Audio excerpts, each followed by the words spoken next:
Ang Honjet XP600 30cm DTF printer dito sa Dasma ay nagamit ng 7 days na may total of 19 meters. Printer head,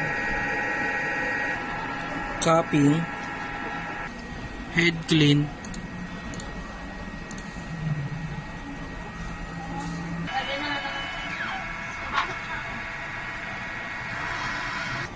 nozzle check,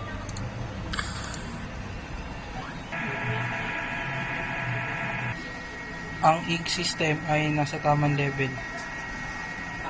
Waste tank na napalitan kahapon. ABR. Dito naman po nakalagay ang aming used ink at unused ink. This week ay nakapag-consume ako ng isang hot melt powder white. Ito naman po ang aming daily output.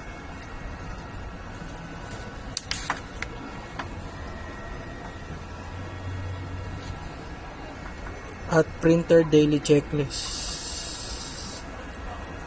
Yun lang po.